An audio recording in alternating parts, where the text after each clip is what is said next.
नमस्कार दोस्तों, Hindi knowledge info पर आपका स्वागत है। दोस्तों, इन दिनों सोशल मीडिया पर मालदीव और लक्षद्वीप के पर्यटन को लेकर एक तरह का वॉर छिड़ गया है। इस बीच मालदीव में भारत विरोधी पोस्ट देखने को मिले हैं। ऐसे में इस मामले पर बवाल काफी बढ़ गया है। दरअसल भारत और मालदीव के बीच चल रहे विवाद की असली वजह मालदीव का चीन प्रेम और वहां के राष्ट्रपति मोइजू का एंटी इंडिया होना है। क्योंकि आपको याद होगा, मोइजू राष्ट्रपति बनते ही सबसे पहले तुर्की की यात्रा पर गए और उसके बाद चीन की यात्रा पर। और अब इस विवाद का फायदा चीन लेने की कोशिश कर रहा है और तो और पाकिस्तान भी इसका फायदा लेने की कोशिश कर रहा है। जी हाँ, बिल्कुल सही सुना आपने। मालदीव और भारत के बीच की तनातनी अब लक्षद्वीप से हटकर सेना तक पहुंच गई है। 13 जनवरी 2024 को चीन की यात्रा से लौटने के बाद मोइजू ने यह बयान दिया कि भारत 15 मार्च तक अपने सभी सैनिकों को मालदीव से हटा ले। और इससे पहले उन्होंने ये भी कहा था कि मालदीव को धमकाने का लाइसेंस किसी के पास भी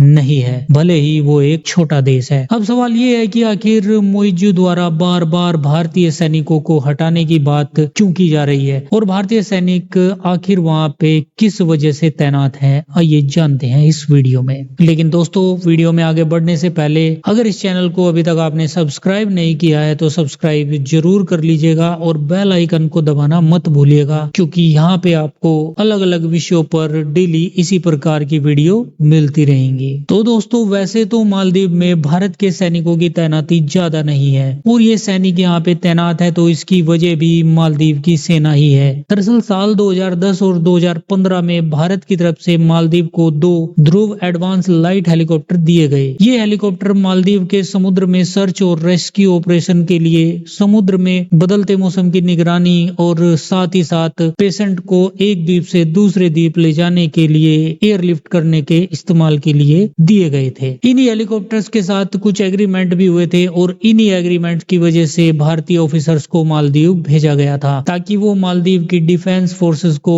ट्रेन कर पाए कि ये हेलीकॉप्टर किस तरह से ऑपरेट किए जाएं, और इसी वजह से भारतीय फौज की तैनाती वहां पर की गई थी। लेकिन ऐसा पहली बार नहीं है, इससे पहले भी भारत ने कई मौकों पर मालदीव की मदद की है। ऑपरेशन कैक्टस की ही बात कर लेते हैं, वो मिलिट्री ऑपरेशन जिसके तहत भारतीय सेना मालदीव पहुंची थी। साल 1988 में मालदीव के राष्ट्रपति मोमून अब्दुल गयूम की रिक्वेस्ट पर ही भारतीय सेना मालदीव पहुंची थी। उस समय मालदीव में विद्रोह चल रहा था और ये विद्रोही बंदूक लेकर जगह जगह घूम रहे थे। इन्हीं हालातों से बचने के लिए राष्ट्रपति मोमून अब्दुल गयूम छिपे हुए थे। विरोधी उस समय इसी फिराक में थे कि वो कब भारत जाए और वो तख्ता पलट कर सके, और ये ही वो समय था जब भारत की तीनों सेनाओं ने मिलकर इस ऑपरेशन को अंजाम दिया था और मालदीव में तख्ता पलट होने से रोका था। शायद मालदीव अब ये सारी चीजें भूल चुका है, लेकिन भारत के सैनिकों की मालदीव में मौजूदगी असल में किसको खल रही थी? दरअसल इंडिया आउट कैंपेन से इसकी शुरुआत हुई थी। हालांकि कुछ लोगों का ये मानना है कि इसकी शुरुआत 2018 में ही हो गई थी और इसी के दम पर मोइजू ने राष्ट्रपति चुनाव भी लड़ा था। और चुनाव जीतने के बाद मोइजू ने बीबीसी को दिए एक इंटरव्यू में ये कहा था कि उन्होंने मालदीव के लोगों से ये वादा किया है कि वो भारतीय सेना के एक भी सैनिक को मालदीव में नहीं रहने देंगे। और इन्हीं चुनाव के दौरान भारतीय सेना के खिलाफ हो रही बातों को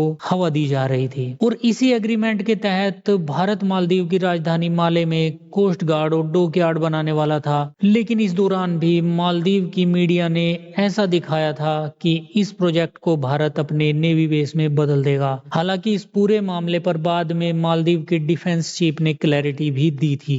आपको पता ही होगा कि मालदीव समुद्री सुरक्षा के लिए भारत पर कितना निर्भर है और अब लगता है कि मोइजू कहीं ना कहीं भारत पर इस निर्भरता को खत्म करना चाहते हैं। हालांकि आप सबका इस वीडियो पर क्या मानना है, कमेंट करके जरूर बताइएगा।